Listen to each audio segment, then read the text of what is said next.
All right, so this is week 10, and we're talking about heating a house. What options do we have for heating a house? A lot of options? Give me some.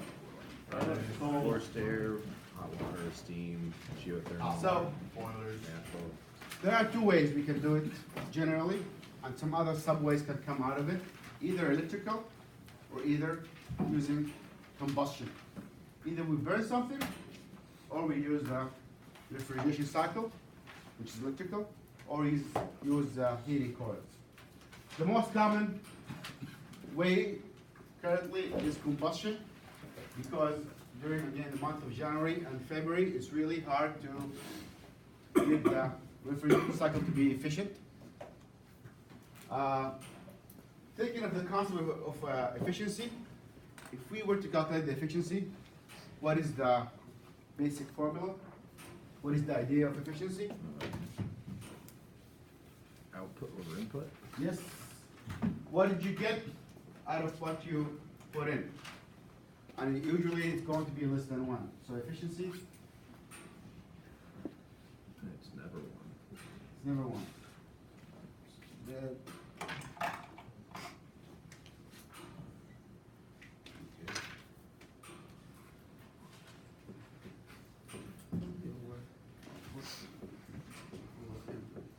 I know your black one works. Okay, so output over input, and it should be always less than 1. We usually have the heat source either in the attic, it's a furnace, and sometimes in the basement. So we do not do the combustion in the living space, usually it's somewhere else. Even if it's an air pump, usually it's somewhere else. So we always use convection. So convection is using fluids, either air or water. Okay? So if we use air, that is forced air system. So either heat the air or we can heat water. You can use actually heat pump to heat water as well. Those called chillers to cool or heat. For us, we use mostly hot water system. It's very common to heat water and transfer water to other rooms through radiators. We can also use waters to cool the building. Building 17 is cooled using chillers.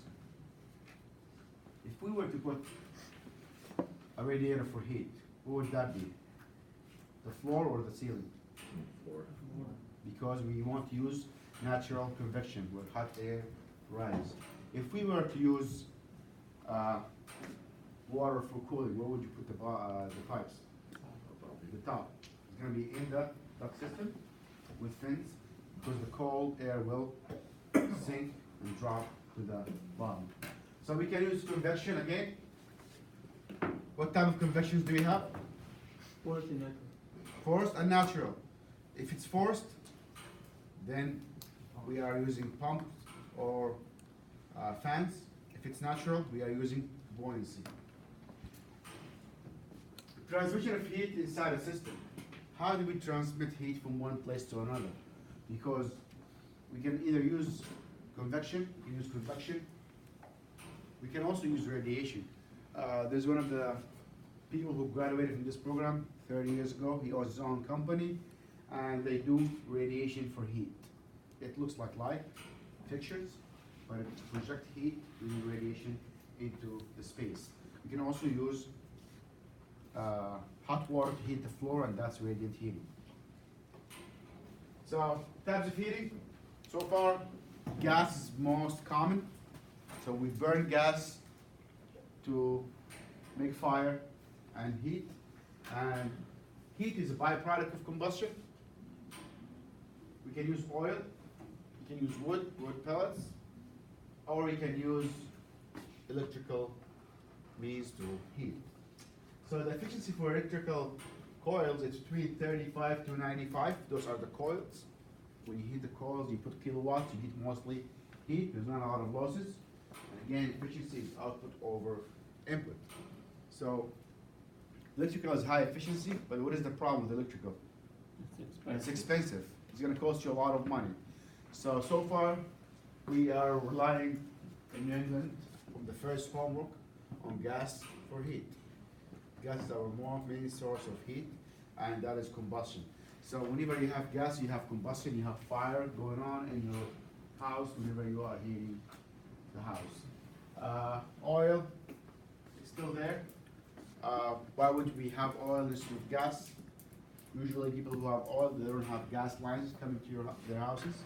And even if you live in a remote area, probably you can have gas, but you have to have a tank for that gas. Gas is a little bit require more precautions because it's pressurized, requires different kind of transportation, require different containers. So again, depending on the availability, you can either use gas or oil. The price also differs. Oil prices can get really expensive depending on the season and the fossil fuel prices. So this is what we have. That's actually probably inaccurate because that's at least 7 years old. So oil is 9%. That's country. That's nationwide. Electricity 29%. That's using heat pumps or coils, and natural gas is 53%. That's for heating. Others that could be other kind of biofuel, wood pellets, and so on. Yeah, for electricity in cold regions like New England, it's really difficult to depend on heat pumps. But if you have coils, you can use coils. You can also have electrical coils that heat water, and the water is sent to your space using water. But it looks like it's hydronic. What does hydronic mean? Hot water. It looks like it's gas or oil, but it's not. It's actually heating coil in a tank that circulates through the house. So probably if you use electricity for your heat, probably paying a lot of money because a kilowatt is 21 cents, and that's a lot. How many kilowatts is BTUs? One BTU is 3.4 watt. So if you want to heat the house with 60,000 BTUs, you're going to multiply by 3.4 for kilowatts, and for 21 cents a kilowatt, that's a lot of money. One BTU is what? 3.4 kilowatt, watt. Okay, let's look at efficiency, and this is something that we are trying to work on. If there's no way around burning fuel, we're gonna burn fuel for now. We're going to use gas or oil. So we want to get the most out of it, right? If I'm burning like 1 gallon of oil, I want to get the most out of it. So efficiencies. This is the burn efficiency. When you burn oil or fuel, do you get all the theoretical amount of heat in it in BTUs? No. You'll get, if you're lucky, you'll get 95%. If you burn it completely with no perfect combustion, you get 95% of the theoretical amount of BTUs. Okay, that's called the burn efficiency. Then there's losses. Sensible heat losses between 1 to 3%. Latent heat losses to evaporation between 1 and 12%. Excess air, that's again, if you don't have perfect combustion, you're always going to have excess air. That's between 5 to 30%. Those are losses that you cannot do much about. This is a done deal. So combustion efficiency is going to be 95, so we already lost almost up to 30% in combustion efficiency. And that also depends on your boiler, how it's designed, how often do you tune it up, etc. This is your combustion efficiency. Let's say we had 85%. When we do the combustion testing next semester, you'll see that if you get 85 combustion efficiency, then that's good. That means that you burned most of the fuel and you consumed all the oxygen in the air. So the other losses here is off cycling and loading matching. That's when we have cycling. Again, that's what you actually have to do for like the heat load. Are we doing the right load on and off, or is it coming on, then it goes off, and goes on, and overheat and underheat? That's the cycling losses, and that is something we can reduce by having the system running at the same capacity as you lose heat. So if you have heat loss of 60,000 BTU, you want your boiler to produce 60,000 BTU, so it will be on the whole time to reduce the cycling process. So that's losses between 5 to 15, 7 to 15%. What are distribution losses? So we say again that you place your boiler in the basement or in the attic. By the time you bring the heat from the basement to the second floor, you lost at least 15%. From the pipes, from the duct, from leaks. So, and this is something, again, you can control. It could be 5, or it could be 35. So, you're going to lose heat no matter what, but hopefully it's around 5, not 35. The further your boiler is from your living space, the more you will lose. Again, the duct, all the way from the furnace to your living space, there's a lot of losses. Okay, so the heat delivered to the home, optimistically, is 85%. That's the best you can get. That's if you have no losses, lower cycling. It could be between 40 and 85%. That's a huge difference. That's almost double the size. And that's what we are trying to control here. That's what we can do. We can make it either closer to 85 rather than closer to 40%. That's what you're getting out of whatever you burn in here. And again, as we said, there is no way around using gas or oil for heat. So what we can do is make it more efficient. So let's talk about heating a house. How did it start, and what did people do before, like using oil and gas? Wood stoves. Yeah, wood stove was the most common thing. Because A they fireplace. cooked, they cooked. on Yeah. it. Was coal big? Huh? Yes. Coal? Yeah, it is cold. They used wood. So you heat the house, and the house made out of very thick walls, so it will hold heat throughout the night, and that was it. And there's a chimney and combustion happening over there. So steam power was the first thing, the first invention to heat a house without having fire. What did they do? They just pumped some steam into the house. And sometimes if you have a wood stove and you want the heat to disperse faster, what do? You put a pot of water on top of it to heat the house. And if you also cook and you want to speed up the cooking process, you usually put some water, because the water will evaporate and the steam will hold a lot of power and disperse the heat faster. What is the problem of heating the house with just pumping steam into it? You can't control it. Moisture. You can't control. You can control it. Less steam, more steam. Moisture, things will be a little bit soggy, so and humid. So condensation in some areas. So that was a mean of steaming heating things up. Just steam going into the space. But that wasn't a good idea. So it started, the whole steam power started with the vacuum pumps and the steam engine, invented by James Watt. So people thought and appreciated the power of steam, that it holds a lot of heat, it holds a lot of power, a lot of pressure. So that's how it started. William Cook had direct steam into a room. What was the problem? Again, over time, it will deteriorate material, it will accumulate moisture. So, but that was whatever is available. So the idea of steam inside a tube and a radiator did not come until the 1820. Well, okay, somebody thought you can run steam through a tube and heat the tube and put some fins on the tube and have them radiate. So that was an idea, and we could put the steam back. That came in the 1820. So Stephen Gould in 1845 introduced the first self-regulated boiler, which they call it the mattress, but it does look like a mattress, like stages, where the steam runs through it and loses heat. And the idea of thick metal will absorb the steam and the heat and dispense that heat into the room. His son, Sam, improved the concept and started the H.B. Smith Company, which is actually around this area and still ongoing. It's one of the leading companies in steam boilers. So steam was the first thing that we had to use to heat space. Can you think, why is steam something of the past and now we use hot water? We don't install new steam systems anymore. Why? Too big. Too big. What else? Not as efficient. Actually, it's very efficient. Actually, it depends. It's fast In terms of efficiency, They're not problematic. there's some problems, but it's been running. But a lot of people have steam. I have steam in my house. It's really good. Some of the problem is you have to heat the water up to above boiling. Yeah.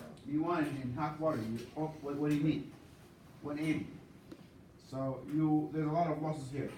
What else? Doesn't look good. Is it more expensive? It depends. Look, that's preference, personal preference. Like actually, that's the space. The That's heat's the very space. direct. Huh? The heat is direct, it doesn't really, Yeah. fill the space. It does cost more. It's very expensive. But why did we start with steam and not water? Like that's 1850. 1845. They start with steam, not water. Why not hot water? Wasn't precise enough. Huh? Wasn't precise enough. No. Not all places had a lot of places to have a lot of water. No. They didn't have hot water tanks, right? No, it did not. Water pumps.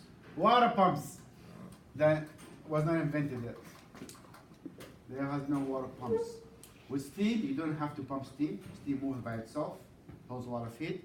There was no water pumps. So the invention of the water pumps enabled us to pump hot water. Even in the beginning, pumps were not very efficient to pump hot water, but they got better and better. So we could not invent, and not a lot of houses had electricity. So the steam can run without any electricity. So it's self-operating. So the invention, why steam, not water? Because of the pump. The introduction of the water pump and reciprocating pump made us use hot water. Hot water is safer. Why? You No can't pressure. You're not building up pressure. It's not going to blow up on you like steam. Steam is very dangerous. If something clogs, no reliable safety valve, it can build up pressure and explode. So it's safer to have hot water. It's a little bit efficient because I don't have to heat the steam all the way to above 220. Water is used in heating system, and they call it hydronic. Hydro because hydration, hydrogen, water. So when they say hydronic, it means both steam and hot water.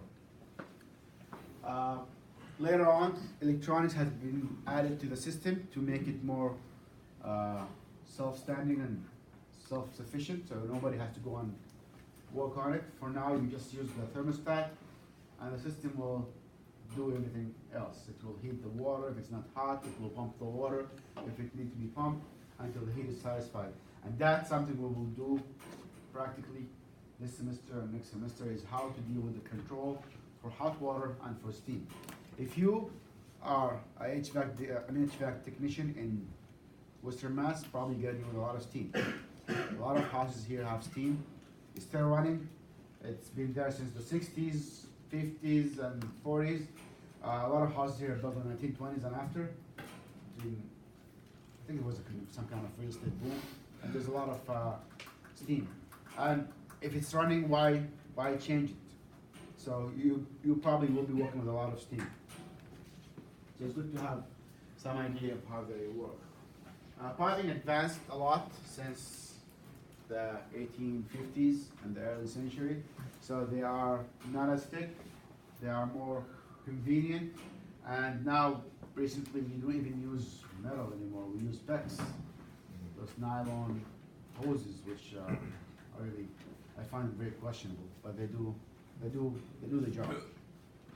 What do you think about PEX? You like PEX? I don't know. They're really flexible. They're very flexible, but I don't know how they perform over time. Well, I mean, Like they're new, huh? some of it isn't really flexible, that's why they put the elbows on instead of those little Yeah. curved Yeah. things. Yeah. But they're very convenient to install and they're very inexpensive. Radiators, they took new shapes, material, lower cost, they come in different types, very small. Pumps has advanced a lot, even in the last 10 years. They're quieter, they're smaller, they're stronger, they consume less energy. So the more we can have efficient pumps that do not leak, maintenance free, we can pump hot water into small spaces and heat. And again, we're using hot water. We can use also steam, but most new systems are hot water and not steam. So any questions about the systems? Hydronic is steam and hot water. So new systems, we do not commonly see steam as new system, mostly old system. Something before the 60s probably is going to be steam. Steam, again, as Anatoly said, sometimes it's the looks. Some people like the feeling of steam heat. I've heard a lot of people who say, "Oh, I love the feeling of steam heat and the sounds and some kind of nostalgia," and also it feels different. So again, it's your house; you can do whatever you want. Some people love the heat coming out of the pipe. It feels different. It does feel different. What is the difference between forced hot air and heat coming from pipes? Humidity? Humidity. Also, the feeling of hot air blowing on you is not really comfortable. Yeah. A lot of people agree that the best way to heat a house is radiant floor. We do it's not very. Hydronic system. Yeah. I get radiant floor for free because my neighbor, I think she pumps the heat to 90, so I never turn the heat until January. The floor is always hot. I'm getting free heat. Yeah. I know you don't really like text, but without text, you wouldn't really have many radiant floors, especially in concrete. and Yeah. stuff like They used to do them in copper. They're very, very expensive. Well, and it Yeah. disintegrates Yeah. concrete. What, copper? Yeah. It depends. They have them, it depends on the concrete you put and how you pour it. That's why when you want to do like radiant floor heating, make sure you go with a reputable company that they know what they're doing and get some kind of reasonable warranty on it. But again, I don't know, there was a student, there's one of the students actually 2 semesters ago who did his own radiant floor heating. I'm not really sure how he did it, but he used a lot of fixes. And again, you gotta think of longevity and how long the system is going to last. And what is the consequence of having a leak in the floor? That's a big consequence. Same as your piping, Yeah. which is, Yeah. So fuel for heat, let's talk a little bit about that. We talked about that from the first week. Coal, nobody uses coal anymore. That's 55 BTU per pound. Some problems when we start with coal. The shutting down, how are you gonna shut down coal? You really can't. You either turn it on and leave it on, or you add fuel to it. It's really hard to regulate. I'll give the example of using propane grill versus charcoal. Charcoal, you turn it on. Sometimes you can raise the food up and down, but with propane you can regulate more. High heat, low heat. With charcoal it's a little bit different. So the coal is the same thing. Either it's on or off. So you have to always kind of ballpark it, you know, and eyeball it. Okay, this is enough, it's not enough. It's too hot, it's too cold. So it's a little bit problematic. Startup is also very difficult. It's not like gas. Gas is easier to start up as a fire. Diesel is a little bit more difficult than gas. Cycle is not feasible. Again, you have a lot of waste of fuel to cycle, to turn on and off. So again, you have to just measure how much you need and let it be. Fuel oil, diesel, or biodiesel, they all have the same properties. This BTU, it depends on the blend and what they have for biofuel. What company has a lot of biofuel in the area? Nonan or something? So they use like biofuel, which is mixed with diesel. It's not completely biofuel, but biofuel, it's a mixture between oil, like corn oil, canola oil, some kind of used vegetable oil and diesel oil. And it's so 1 gallon is 7.5 pounds. So if you convert that to per pound to compare coal and diesel, it's 18,000. It's less. So coal still has a lot of heat per pound compared to oil. Wood well, pellets. that's what that does. I see. Yeah. So wood pellets, they're convenient when they're available. They are made out of byproducts of wood, like some wood chips and dust, etc. If you burn them at the right temperature, they do not produce a lot of smoke. It's good as a subsidiary for in cold times. Like for example, if you have a heat pump and you want something to subsidize your heat, it's good to have wood pellets for the month of June or February. But how much is the bag? It depends. Sometimes it's $10, sometimes $20 for a bag. Probably the bag lasts you only one night, depending on how insulated your house is. So it can be cost effective sometimes, but depending on how much is there. And they're not always available. Sometimes they have them, sometimes they don't, and it depends. Natural gas, you get 20 20,000 BTU per gallon. Usually when you have natural gas, they charge you per therm. What is the theoretical amount of BTU in that gas? A therm is how many BTUs? 100,000. 100,000? 100,000 BTU. If you look at your gas bill, they say it's a therm. So usually a house consumes around a therm a day. Yeah, one therm, 100,000 BTU, if it's efficient. So, and price-wise, gas is much cheaper than oil. Again, it depends, but usually, generally, it's just cheaper. Electrical heaters, that's 3,400 BTUs per kilowatt hour. So that's not a lot. It's gonna cost you a lot of money to change, to heat your house using electricity. But it is the cheapest system. The cheapest system you can put. Question? I think you and Bill should probably talk to each other about your numbers, but I think he's got different numbers for natural gas on BTUs. Yeah, it's like closer to 100,000. So that's the thing. No, it's not about that, because natural gas also, it depends on the blend. What kind of natural gas you have? Everything, it could be methane, it could be, Yeah, but Ethan? it wasn't that low. It was closer to like 95,000. Same thing with fuel oil, is different too. what did he give you? 144 For what? fuel oil. For what? Number 2. So for the, now number two is, it varies, between 135 to 145, depends. Okay. Every book will give you a different number, but it's between 135 and 140. But gas is like way too low as a number Yeah, per gallon. that's really Per low. gallon, what is the density? What is liquid? You gotta always check your units. I ran through that. Yeah, but- Evaporate, you're Is gonna it- help. Like, Listen, don't. is it gas gonna be per volume and weight? Is it weight? Is it pound? Is it volume? Cubic feet? Is it?